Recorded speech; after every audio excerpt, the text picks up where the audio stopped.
amigos, continuamos. Les comenté que íbamos a hablar del sector pesca. Del sector pesca se habla poco se sabe, pero es un sector muy importante, es uno de los sectores que contribuye directamente al crecimiento del país. Se encuentra conmigo la señora Elena Conterno, ella es directora de la Sociedad Nacional de Pesquería. Va a venir a contarnos cómo está el sector, qué es lo que necesita, etc. Nosotros, la mayoría de los peruanos como usuarios, ¿en qué nos fijamos? En el pescado, directamente. Nos encanta comer ceviche, sabemos que es súper nutritivo, sabemos que previene enfermedades, que durante el embarazo y la lactancia es fundamental, y así una serie de bondades. Pero ¿qué hay detrás del pescado que llega hasta nuestra mesa? No lo sabemos, así que para eso está la señora Conterno con nosotros. ¿Cómo está, señora? Un gusto, Ana, un gusto de poder compartir. Efectivamente, pues la pesca es una actividad importante del país. El Perú pues ha sido bendecido con la corriente de Humboldt, que trae una gran productividad en nuestro mar, y eso implica pues no solamente abundancia, ¿no? Especies como la anchoveta, que es la pesquería más grande del mundo, como también diversidad, ¿no? Tenemos pues múltiples especies, digamos, en muchas incluso no explotadas, que implican pues a un ecosistema muy rico.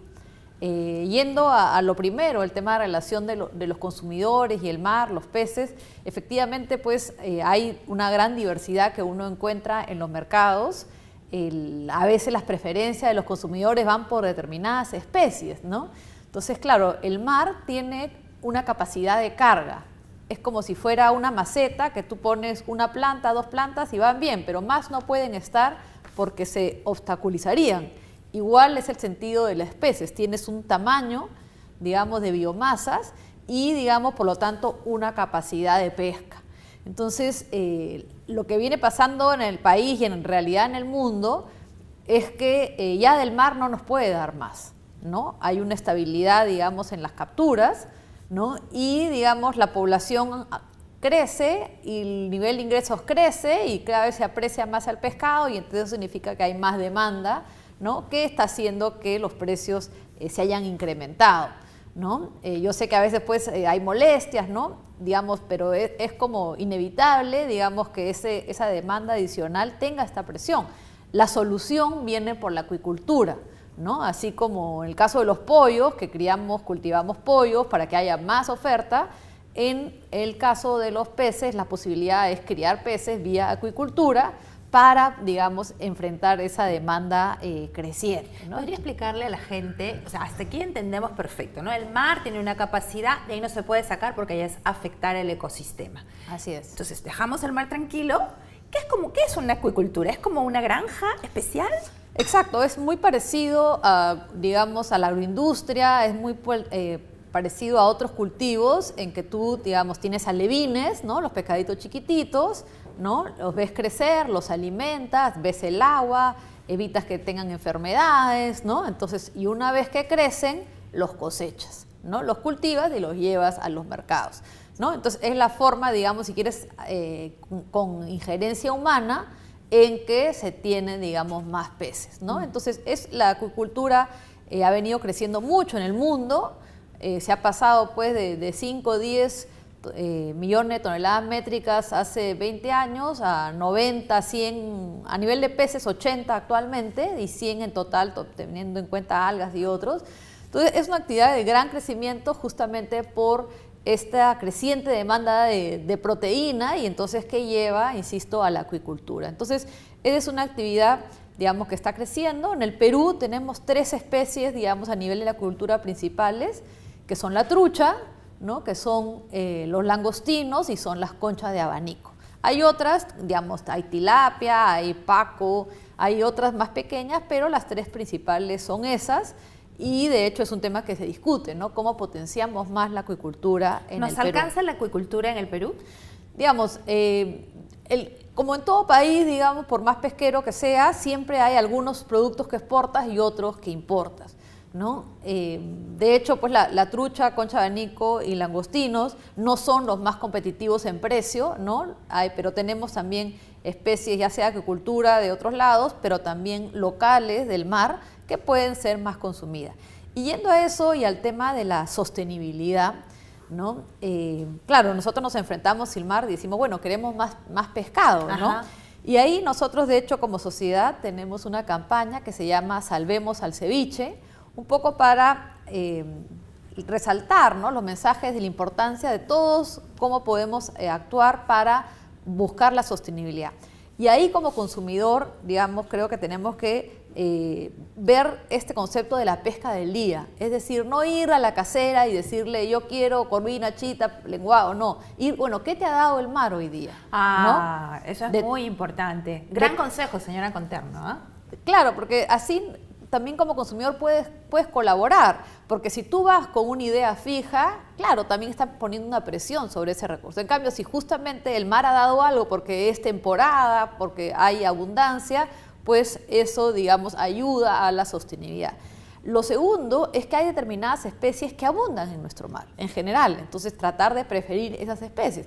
Está la anchoveta, digamos, pero también está la pota, está la caballa, ¿no? El jurel es preferido, pero no ha estado presente cerca de nuestras costas, esperemos que este año lo esté, ¿no? Está el bonito, está el perico, ¿no?, entre otros, digamos, que hay en abundancia, es decir, son especies que se puede pescar alrededor de 100.000 o más toneladas al año, entonces son realmente abundantes y consumirlas, digamos, colabora, digamos, en el sentido de que preferir esas a otras, digamos, que tienes menor abundancia, colabora con la sostenibilidad. Además, estas especies, la mayoría de ellas son pues los que denominamos los pescados azules, ¿no? Justamente en línea con esta nueva tendencia de ver lo nutricional, ¿no?, de estar muy atentos. Bueno, el pescado, su principal atributo es el omega 3, ¿no? Y ese está en los pescados azules, ¿no? Ese está en esa a veces partecita media negrita que a veces la gente no se no come. le gusta comer. Pero esa es justamente la parte más nutritiva que debemos preferir, ¿no? Segundo gran consejo, viene directamente de la Sociedad Nacional de Pescaría, o sea, aquí no hay pierde. Pidan la pesca del día. O consuman anchoveta, pota, caballa, jurel, bonito, perico, digamos lo que es más usual, y se comen la partecita negra, porque es muy nutritiva. Bueno, esta es la parte de la acuicultura, pero cuando uno empieza a mirar la pesca, parece que todo fuera anchoveta. ¿Qué pasa? A ver, a nivel de grandes números, ¿no?, y sobre todo pensando en las exportaciones, digamos, tú tienes que la principal industria, digamos, a partir de la pesquería es la anchoveta. Como te decía, la anchoveta, digamos, es la especie más grande del mundo. Digamos, no solamente es una pesquería grande en Perú, sino es la más grande del mundo. La última medición, de hecho, nos ha dado 11 millones de toneladas, ¿no? Y no es un error, efectivamente son 11 millones de toneladas que hay, digamos, de biomasa disponible, que se han visto, se han medido. ¿Medición dónde? ¿En el mundo? No, esto es en Perú nada más, en las costas peruanas, en el norte-centro, de hecho, porque en el sur hay otro stock. Entonces, es una biomasa muy importante que da lugar, digamos, a la industria de ingredientes marinos, ¿no?, que básicamente la fabricación de harina y aceite de pescado. Entonces, te decía, a nivel de lo que son las exportaciones, el Perú más o menos exporta 3.000 millones de dólares al año en total de productos pesqueros, 2.000 vienen de harina y aceite de pescado, 700 de lo que son conservas congelados y 300 de lo que es acuicultura, ¿no? Eso es grandes números, entonces sin duda lo que es la industria de ingredientes marinos es importante a nivel de las exportaciones peruanas. Es también importante, digamos, no solamente, digamos, como por actividad económica, genera empleo, genera actividades indirectas, sino que además algo relevante en este país es que se hace a nivel descentralizado, ¿no? Esta es una actividad que se hace a lo largo de las ciudades costeras, de los puertos pesqueros, generando pues empleo fuera de Lima, que es muy apreciado y en muy buenas condiciones. Tercero, también sobre la relevancia, destacar pues que la industria de ingredientes marinos justamente es la que ha permitido el crecimiento mundial de la acuicultura, ¿no? Porque los peces, digamos, que criamos hay que alimentarlos, digamos, una gran parte son cultivos alimentados, y básicamente a la harina y el aceite de pescado se consideran insumos estratégicos que por un lado, digamos, le van a dar al producto final el omega 3 y por otro, a nivel de lo que es la proteína y también el aceite, permiten un crecimiento, digamos, rápido, un crecimiento sin enfermedades, que por lo tanto pues no tengan que darle antibióticos a los peces. Entonces, son dos ingredientes estratégicos que han permitido que la acuicultura mundial pues pase de 10, en el caso de peces, de 10 a 80 millones de toneladas en los últimos años. Y sin duda en ese escenario pues la harina y el aceite peruano pues son muy apreciados y demandados pues para este crecimiento. O sea, ¿no? es demandado para poder fomentar acuicultura en los países que nos compran esos productos. Y acá también, y acá ¿no? también, acá también especies como el langostino, digamos, también, y también la trucha consumen, digamos, harina y aceite de pescado. Pero en general, digamos, esto es un tema relevante, la industria es relevante a nivel de la seguridad alimentaria mundial, digamos. Cuando se mira el futuro, cuando la FAO hace proyecciones de futuro y estima las demandas de proteína, las demandas de los distintos alimentos, sin duda ve que la acuicultura va a crecer y eso para ello requiere y está esta industria de harina y aceite de pescado, ¿no? Hace un tiempo hubo problemas con las cuotas de pesca de la anchoveta. ¿Cómo va eso?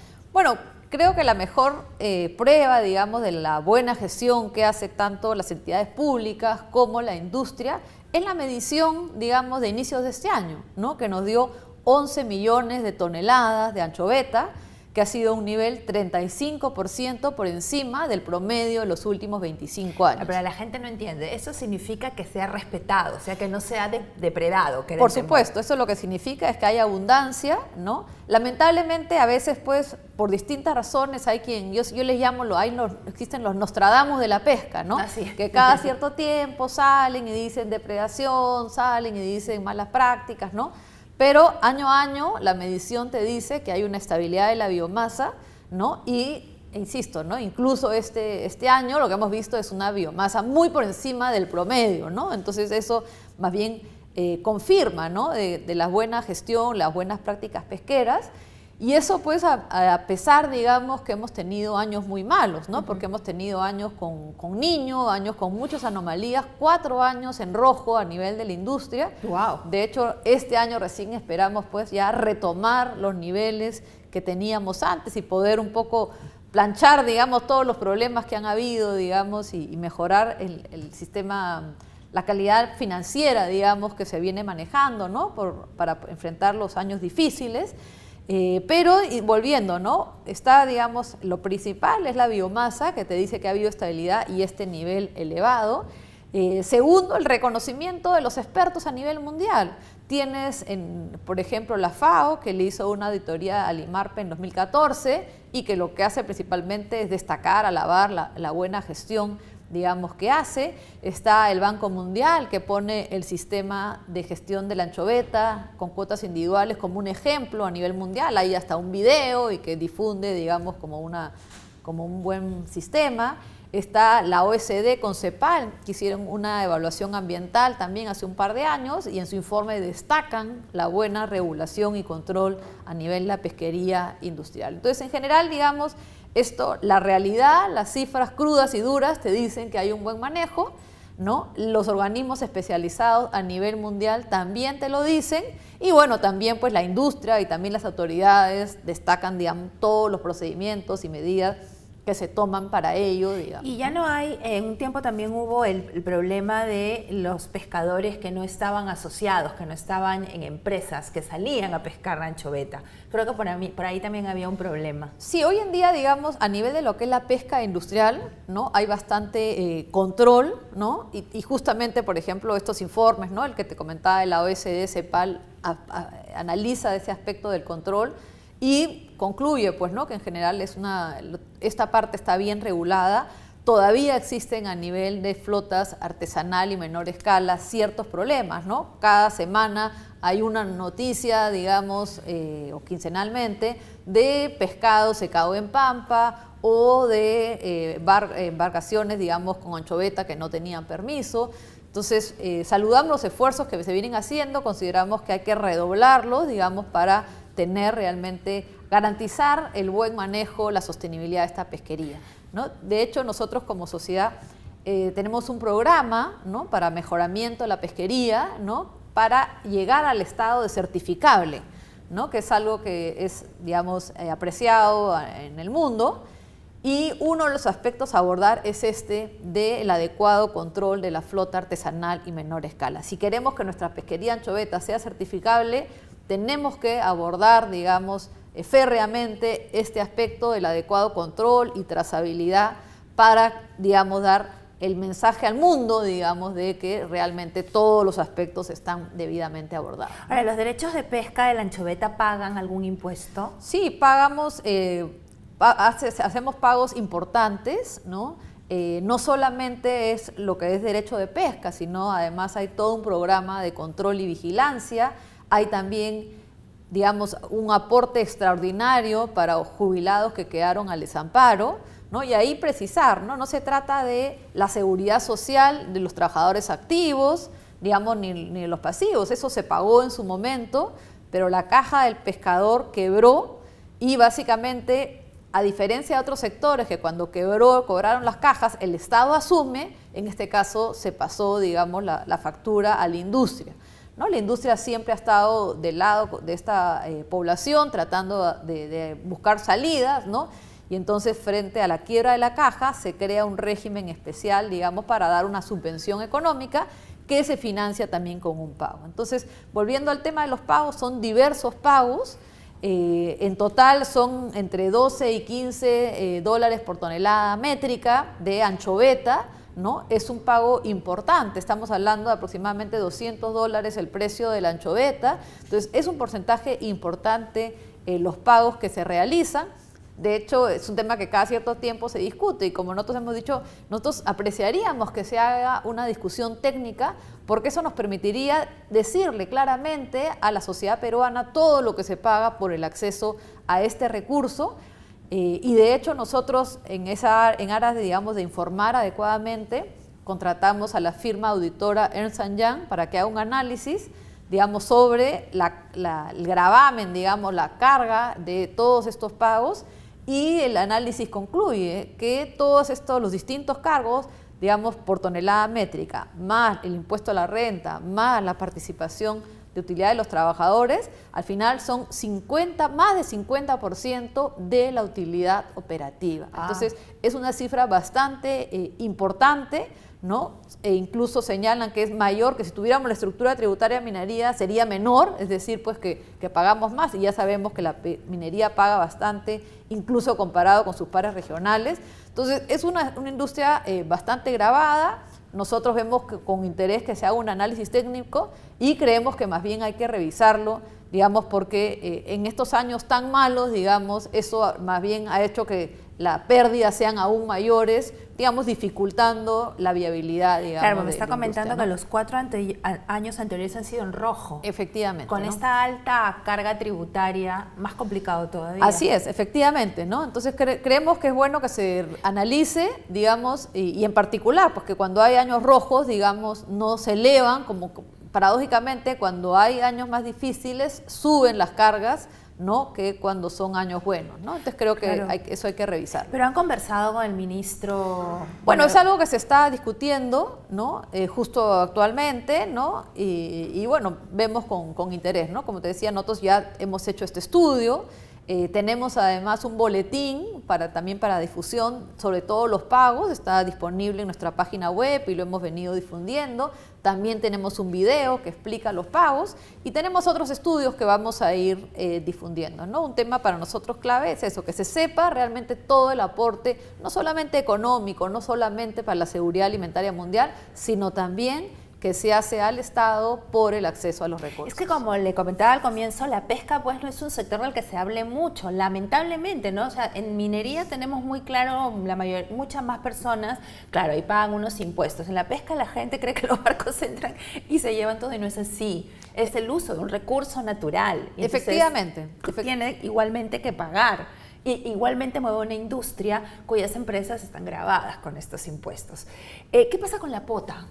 Bueno, la pota es la segunda pesquería peruana, ¿no? Es una pesquería también importante, más o menos se extraen al año entre 300.000, 400.000 toneladas. Es, digamos, lo que principal explica, digamos, la parte de exportaciones de congelados.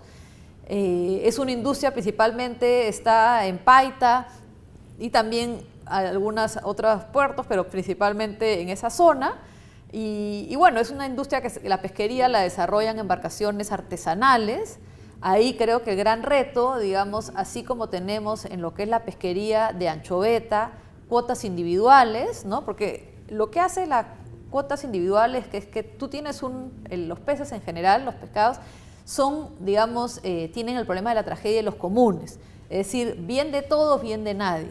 Entonces, la solución, digamos, que se ha visto a nivel académico y de experiencia internacional es la asignación de cuotas individuales a quienes están en la pesquería para, por un lado, empoderarlos, digamos, para la gestión y por el otro, pues, alinearlos con la sostenibilidad. Entonces, eso se dio en la merluza en el año 2004, en la anchoveta en el año 2008 y lamentablemente han pasado 10 años y no hemos visto nuevas pesquerías que se incorporen a este sistema. La pota debería ser una candidata para ello, ¿no? Es decir, que a quienes vienen pescando, que se les asignen, digamos, cuotas pesqueras, ¿no? Hay que ordenar, formalizar, porque es una industria muy grande, digamos, pero, digamos, con bastante desorden. Entonces creemos que es un reto importante por un tema de orden, de formalización, ¿no es cierto? También por pago de derechos, ¿no? Y también, pues, de asignación de cuotas, ¿no? O sea, ahí falta todavía ordenar. Falta bastante, ¿no? Y complementando la idea sobre el tema de las cuotas individuales, de hecho nosotros impulsamos, digamos, que esto sea implemente en general para todas las pesquerías, ¿no? Es decir, no solamente para los grandes, por ejemplo, también para los chicos. A nivel piloto, si quieres, tienes autogestionario, tienes el caso de Marcona, ¿no? Que ahí se han organizado los pescadores artesanales, ¿no? Para los recursos costeros, que se llaman técnicamente los recursos bentónicos, ¿no? Y entonces ellos son, con su organización, los que están gestionando y controlando el buen manejo. Ellos es una mismos. experiencia, ellos mismos. Es una experiencia muy interesante, ya tiene como 10 años, y vemos, y en otros países se da, ¿no es cierto? Que, por ejemplo, una organización pesquera dice, ok, yo estoy en esta zona, somos quienes estamos en esta actividad aquí y queremos que se nos asigne el control, la gestión de este pedazo. Entonces, justamente es enfrentar la tragedia de los comunes, empoderando a los pescadores, en este caso artesanales, para la gestión y control de sus recursos. Tenemos que avanzar, consideramos, mucho más fuerte, digamos, en esa línea. Y eso es lo que va a garantizar la sostenibilidad de los recursos. Muy interesante, ¿no? Empoderar al pescador artesanal, pues suena estupenda idea. ¿Qué pescan en Marcona? Bueno, hay algas, hay corvina, hay de todo un poco, Ya, ¿no? Pero justamente el problema surgió a raíz de las algas, ¿no? Que se organizaron y también pues tienen ya, digamos, hoy en día esa organización abarca, digamos, las distintas especies, ¿no? No solamente algas, sino peces costeros, de peña, entre otros. ¿Y en Pota tenemos barcos chinos que vienen a pescar ilegalmente? Bueno, hay, digamos, algo importante es que fuera de las 200 millas, ¿no? En área de alta mar, digamos, se hace pesca importante que está registrada incluso a nivel de la Organización Regional del Pacífico Sur, que es la que ve esa pesca, y hoy en día legalmente se vienen registrando alrededor de 350.000 toneladas al año por barcos chinos, ¿no? Entonces hay una pesca legal que se viene haciendo, pero también, digamos, hay la preocupación, las dudas de que algunos barcos, digamos, estén en esa zona sin tener los debidos permisos, o que también, eso sí, los legales, digamos, los que tienen permiso, digamos, para alta mar, estén incursionando a las 200 millas, ¿no? Frente a ello, sabemos que tanto DICAPI como el Ministerio de Producción han venido tomando diversas medidas, digamos, para el debido control, ¿no? Es un tema que está ahí en discusión, ¿no? Yo creo que hay que reforzar, sin duda, los controles, ¿no? Para que no haya incursión a las 200 millas, se respete, digamos, la soberanía de Perú sobre ese espacio y, digamos, que haya las sanciones más drásticas, ¿no? Porque hay pesca ilegal en alta mar, existe, ¿no? Y hay que, como país, creo que tenemos que tomar las medidas más drásticas cuando se detecten casos y además hacer, digamos, también unas relaciones diplomáticas contra el país bandera de estas embarcaciones, que finalmente el país bandera es quien más puede accionar, más poder de coerción tiene frente a esos barcos, ¿no? Última pregunta, señora Conterno, para darle un panorama a nuestros televidentes grandes de la pesca. Perú tiene industria pesquera para exportar y para consumo interno. ¿Qué es más? Bueno, hay de las dos cosas efectivamente. A nivel, digamos, de lo que es pesca que va a los mercados, hoy en día tienes aproximadamente 600.000 toneladas, digamos, de pescado que va como fresco, digamos, a los distintos mercados del país. A nivel de lo que es congelado, principalmente la pota, ¿no? Hay cierto consumo, pero principalmente se exporta como congelado.